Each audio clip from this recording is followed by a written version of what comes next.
"Get away from there." Dorian Pemberton said it the way powerful men always say things, quietly, certain the room would hear. And the room did hear. 30 heads turned in the VIP reception lounge of the Palmer House Hotel, and 30 pairs of eyes found the same thing. A woman in a gray cardigan standing near the reserved seating area, a worn leather bag over one shoulder, sensible flat shoes on a marble floor that had probably seen 1,000 pairs of better ones. She looked up at him. "Excuse me? This section is for registered keynote faculty and bar leadership." Pemberton gestured broadly, the way a man gestures when he owns the gesture. "The general registration desk is down the hall." She didn't move. "I'm aware of where the desk is, sir." Someone in the room shifted. A few people looked away. The kind of looking away that happens when something uncomfortable is unfolding and no one wants to be the person who did something about it. Dorian Pemberton had been the managing partner of Pemberton and Walsh for 19 years. His name was on the building, literally, black granite letters above the lobby, 42 floors of them. He had argued before the United States Supreme Court 3 times. He sat on the Illinois Bar's Governance Committee. He was, by most accounts, the most powerful attorney in the state of Illinois, and when Dorian Pemberton told someone to move, they moved. He tilted his head. "Ma'am, I'm going to have to ask you to." "She's in the right place, Dorian." The voice came from behind him, low even, accustomed to being listened to. He turned. Agnes Whitlow stood near the door with a cup of tea she hadn't touched. She was 71 years old, 5'2", and she had served 15 years on the Illinois Supreme Court before retiring. The Bar Association still called her their honorary chair, which was the polite way of saying she had more standing in any room than anyone else in it. Pemberton looked at her, then at the woman in the cardigan, then back. "Of course," he said smoothly, "my mistake." He smiled, turned, the room exhaled. The woman in the gray cardigan did not smile. She set her bag down, took a seat in the row, marked Faculty, and opened a folded document she'd pulled from her inside pocket. She began to read. Her name was Neva Chastain. She was 47 years old. She had grown up in Garfield Park, on the west side of Chicago, in a 3-bedroom apartment that housed 5 people and 1 working radiator. Her father had spent 31 years as a custodian at City Hall. Her mother worked the overnight shift at a commercial laundry on the south side. Neither of them had finished high school.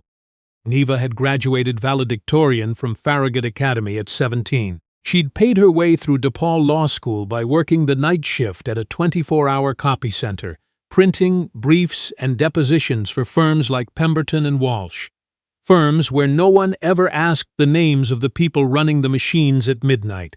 She used to read those briefs while they loaded. She taught herself how good arguments were built by watching how the expensive ones were structured, and she cataloged the ones that had holes in them the same way a mechanic catalogs the sounds an engine makes before it fails.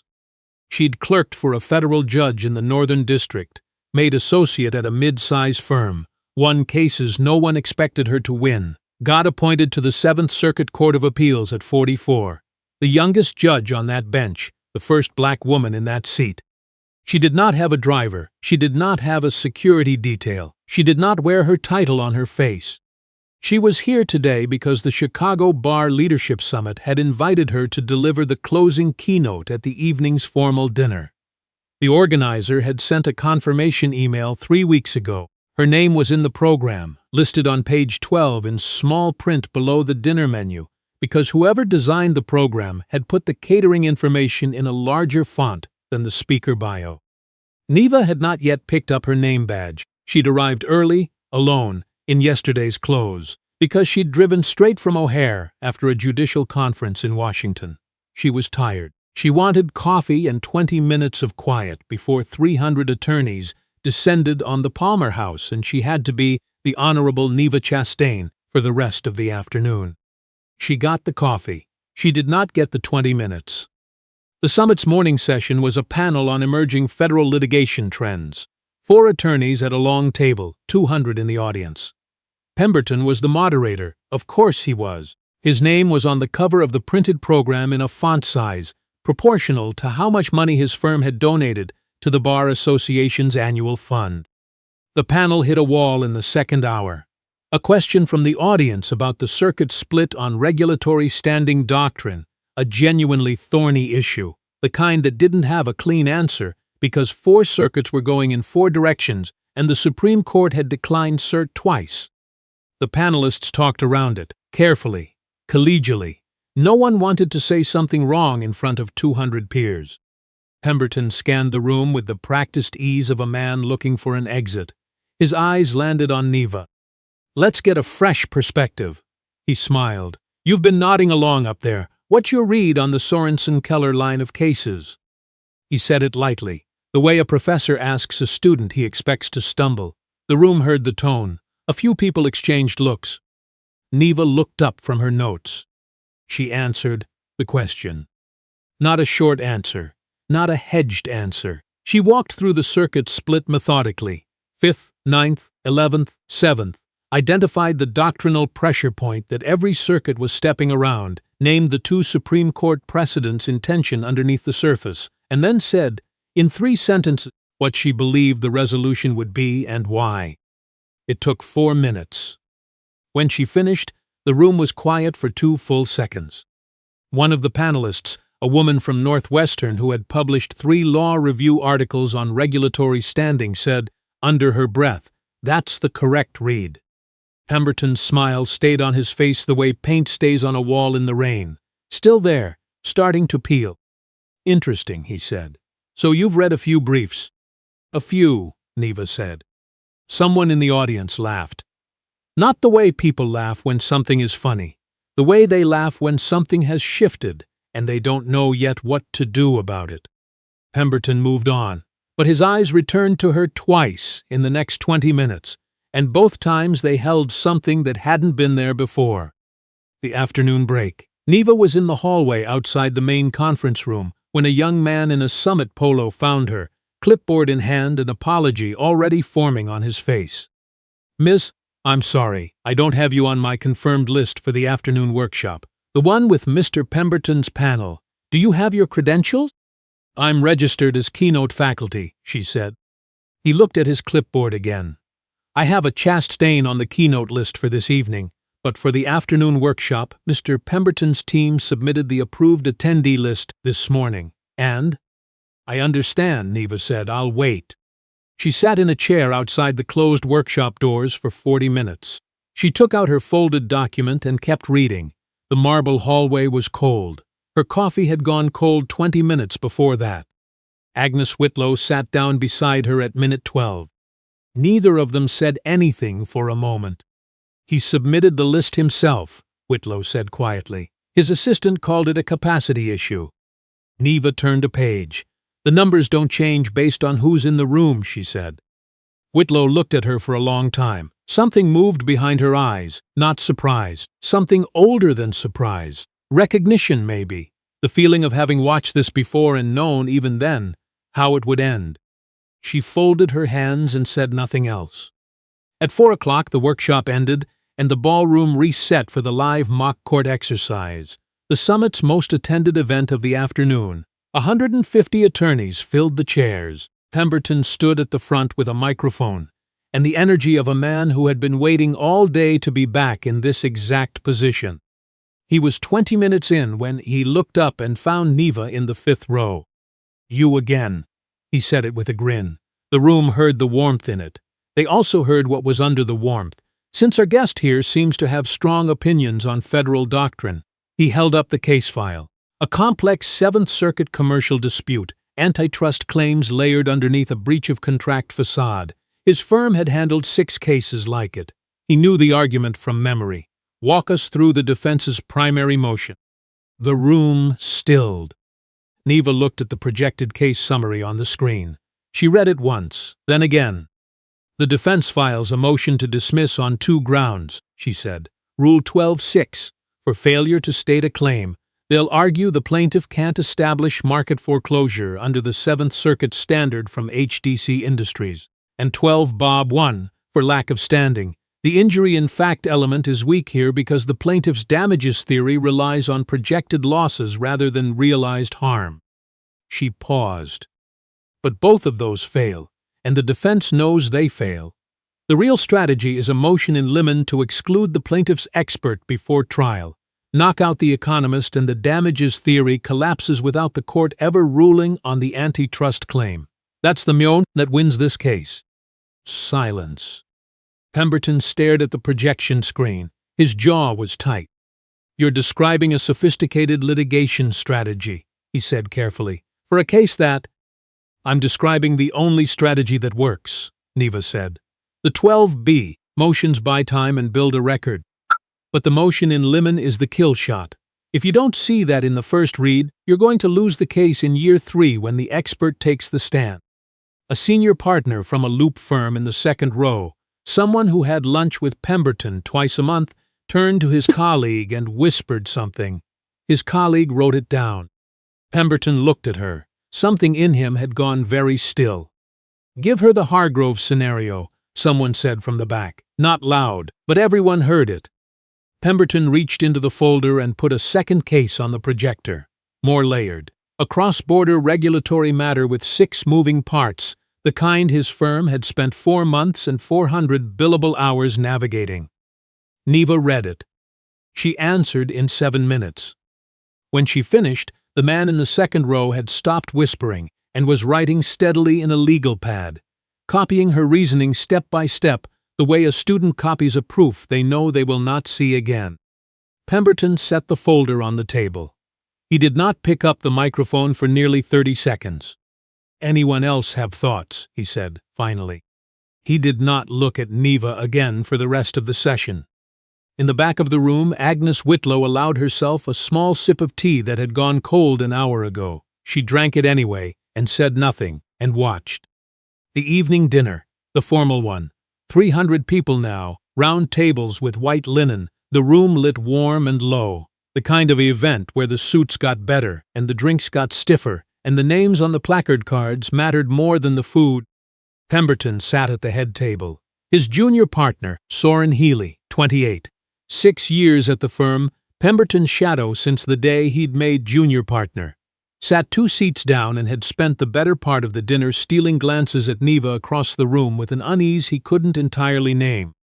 He leaned toward Pemberton during the salad course. "Do you know who she is?" Pemberton straightened his fork. "A paralegal. County attorney, maybe. Aggie vouched for her this morning, which is the only reason she's still here." Soren had pulled her name from the registration list during the afternoon break. He had not yet told Pemberton what had found, because part of him had been hoping he was wrong, and the other part of him knew with absolute certainty that he was not. The Braddock Award came first, the Bar Association's highest honor for excellence in written legal advocacy. This year, it went to Pemberton and Walsh for their 2019 brief in a landmark antitrust matter. The brief that had set a new standard earned front-page coverage in the ABA Journal and secured the firm's position as the most cited appellate practice in the Seventh Circuit.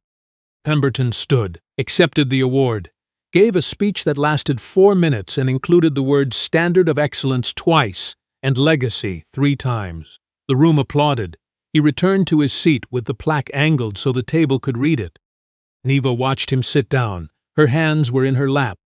She had found the problem 4 days ago. Not by looking for it. She'd been preparing for oral argument in a federal antitrust case currently on her docket, a case in which Pemberton and Walsh was lead counsel for the defense, and she'd been reviewing the firm's cited precedents the way she always did. Standard preparation, the kind she did herself, without clerks, late at night at the kitchen table, with a yellow legal pad and black coffee.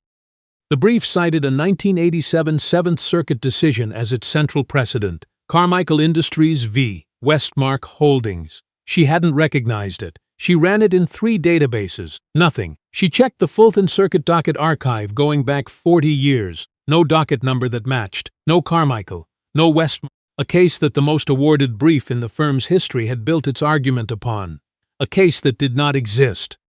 Neva had sat at her kitchen table for a long time after that. Then she'd pulled the thread.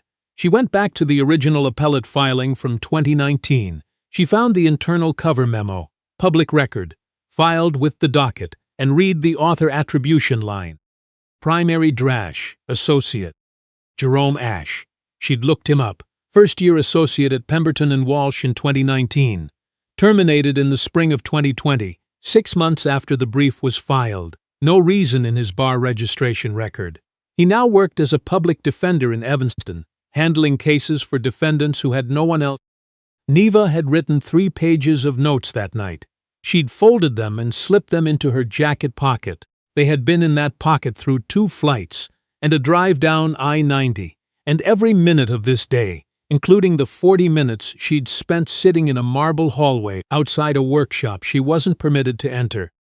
"Ladies and gentlemen," the summit MC said, after the applause for the award settled, "we close this evening with our keynote address. Please welcome to the podium the Honorable Neva Chastain, United States Circuit Court of Appeals, 7th Circuit."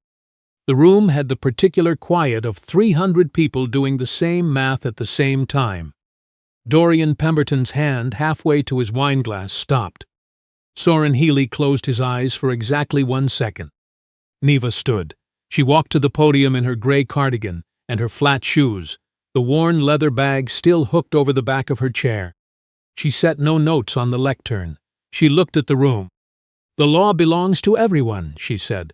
"Not everyone has always had access to it. Not everyone who built it has always been credited for it. Those 2 facts are related, and they are not history. They are today."